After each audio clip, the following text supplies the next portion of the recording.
Members of a company का full chapter revision हम लोग ले रहे हैं।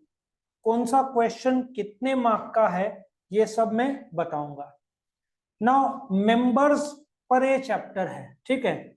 अक्सर देखा गया है कि लोग मेंबर और शेयर होल्डर को सेम मानते हैं। कई बार हम लोग भी, टीचर्स लोग भी, शेयर होल्डर और मेंबर को सिमिलर नाम से बुलाते हैं, ठीक है। बट उसमें छोटे से फर्क है।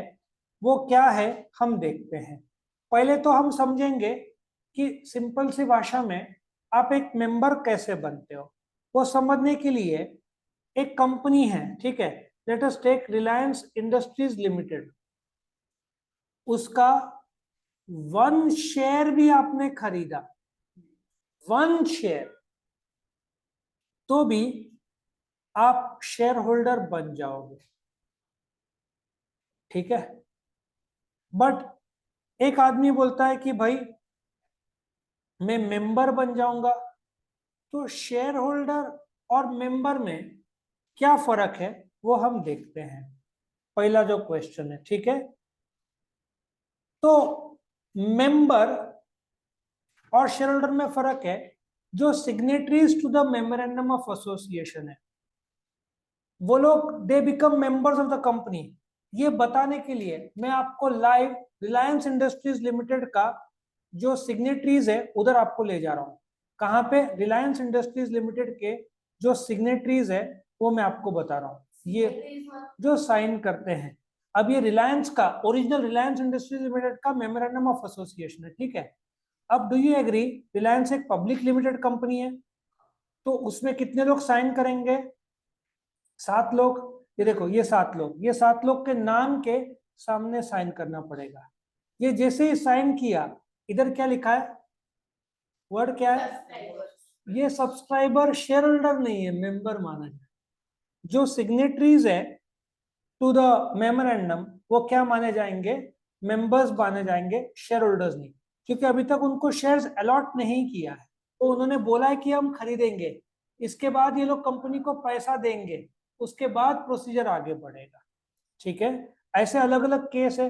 कंपनी लिमिटेड बाय गारंटी, जो प्रमोटर ने, ठीक है, the company does not have any share capital, it has only members and no shareholders. जो आदमी प्रॉमिस करता है कि मैं 10 लाख रुपया फॉर एग्जांपल दूंगा, कंपनी बंद हो जाएगी, तो उसको कंपनी लिमिटेड बाय गारंटी बोलते हैं। फिर एक आदमी, क्योंकि कंपनी में शेयर्स है ही नहीं, सिर्फ रकम है, कैपिटल है, ठीक है। ऐसे अलग अलग प्रकार से है।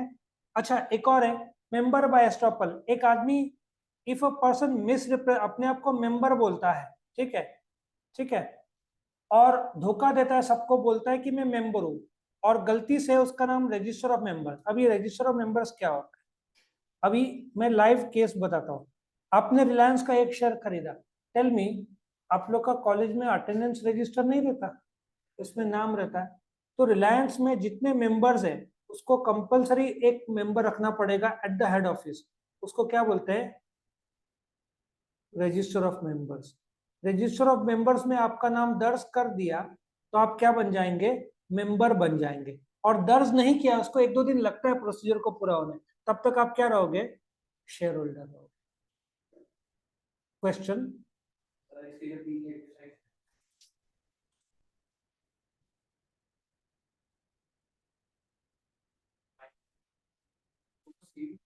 नहीं, नहीं, मैंने तुझे शेयर्स ट्रांसफर किया, ठीक है।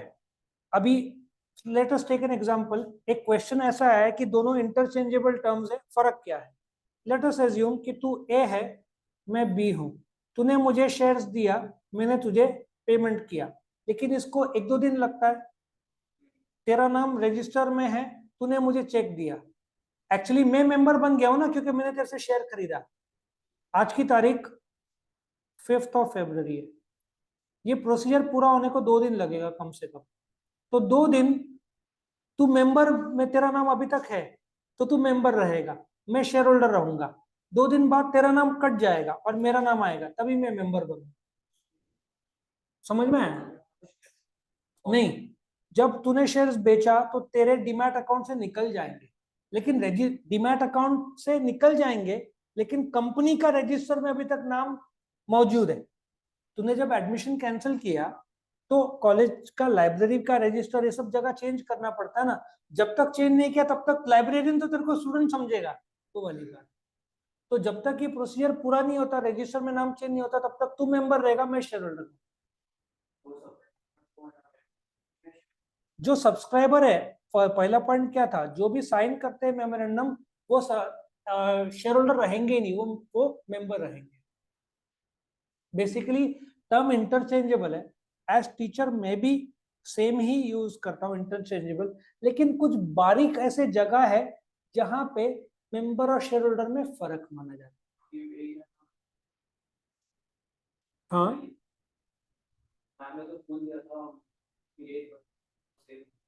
दोनों सेम होते हैं, 99% ट्रांजैक्शन में सेम रहते हैं, बट ये 6 एरियाज में बोल रहा है कि नहीं, फर्क है थोड़ा, छोटे छोटे एरियाज है, ठीक है ना।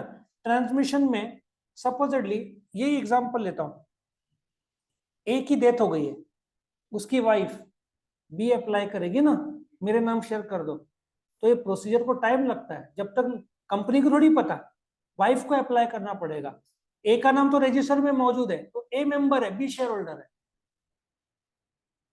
जब कंपनी प्रोसीजर पूरा करेगी, ए का नाम डिलीट करेगी और बी मेंबर बन जाएगी, तब तक बी कौन है, शेयर होल्डर। ये बारीक फर्क है, समझ में आया। अच्छा, आप शेयर होल्डर कब बनेंगे, इसमें एक लिस्ट दिया हुआ है। मैं आपको एक एडवाइस करता हूँ, ये रिवीजन है, तो ये करने के बजाय इधर बहुत अच्छा टेबल दिया है। क्या माइनर शेयर होल्डर बन सकता है, नहीं। माइनर कौन, जो 18 साल से कम। Very good. हाँ, इंसॉल्वेंट, जो डूब चुका है। लुनाटिक, जो पागल हो चुका है, या इनसेन, टेक्निकल लीगल भाषा में इनसेन को इडियट बोलते हैं, जो गॉन केस है। ये फॉरेनर, भाई पॉइंट, फॉरेनर बन सकते हैं, ये सब बन सकते हैं। एचईएफ नहीं बन सकता बट कर, हिंदू अनडिवाइडेड फैमिली, ये एचईएफ नहीं बन सकता बट करता खुद के नाम पे शेयर खरीद सकता है। पार्टनरशिप नहीं, लेकिन पार्टनर्स अपने नाम पे शेयर खरीद सकते हैं। तो ये आप टेबल याद रखो, तो आपका ये पैराग्राफ ऑटोमेटिक हो जाएगा, और ये ऑब्जेक्टिव्स में भी आता है एग्जाम में। एक्विजिशन कैसे खरीदोगे, आप सब्सक्राइब करो, ये देखो आपने सब्सक्राइब किया ना नाम, तो ऑटोमेटिक आप मेंबर बन गए। आप शेयर खरीदो, अप्लाई। सुला में क्या था, सुला विनेयर्स कंपनी ने आईपीओ लाया था ना, जब एक कंपनी पहली बार शेयर्स बाजार में लाती है, उसको क्या बोलते हैं, आईपीओ, इनिशियल पब्लिक ऑफर।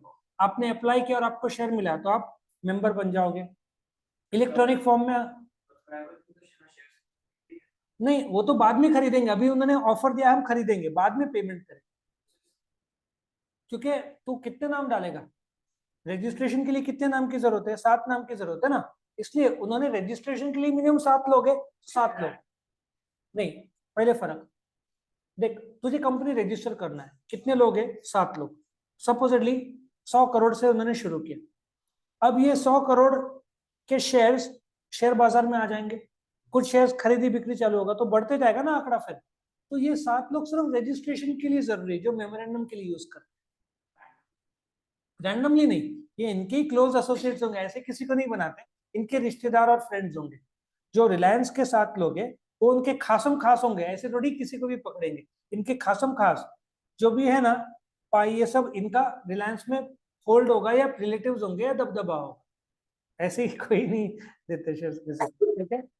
फिर तूने एक शेयर किसी को बेच दिया, एक की डेथ हो गई तो दूसरा शेयर होल्डर बना, ठीक है ना। ओपीसी में एक की डेथ हो गई तो उसने नॉमिनी जिसका नाम दिया वो शेयर होल्डर बना।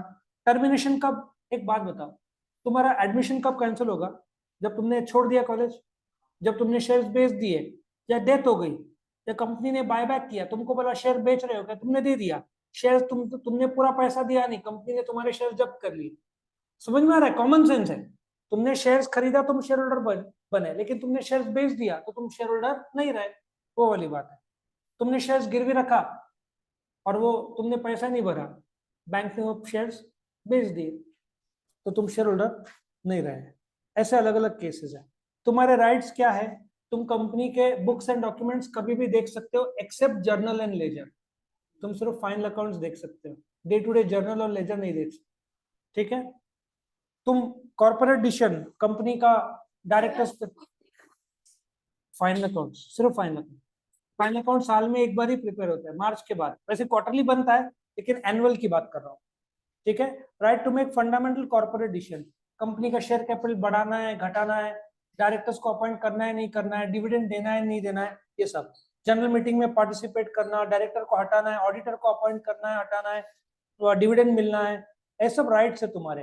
कंपनी बंद हो गई तो संपत्ति बेचने का तुमको पैसा मिला, कंपनी ने फ्रॉड किया तो केस करना, ये सब तुम कर सकते हो। और ड्यूटीज है, तुमने आर्टिकल ऑफ एसोसिएशन, मेमोरेंडम सब स्टडी करना चाहिए, तुमको पता होना चाहिए लायबिलिटी कौन सा है, लिमिटेड बाय शेयर्स है क्या गारंटी है, बस इतना है ये चैप्टर में। एक्सरसाइज का जो एक्सरसाइज है मैंने अलग से इसका वीडियो बनाया। हाँ, मैं इसमें इंपॉर्टेंट बोलता हूँ क्या है इस चैप्टर में, दो मुझे लगता है मेन है। एक तो आप एक्विजिशन ऑफ मेंबरशिप एक है, और दूसरा आपका rights duties and liabilities of member, ये दो क्वेश्चन सबसे ज्यादा इंपॉर्टेंट है। और ये हाँ, एक्विजिशन ऑफ मेंबरशिप और ये एलिजिबिलिटी ऑफ मेंबरशिप, ये रहा, इससे आपका काम हो जाएगा, ठीक है। सो ये था full chapter revision. Thank you for watching.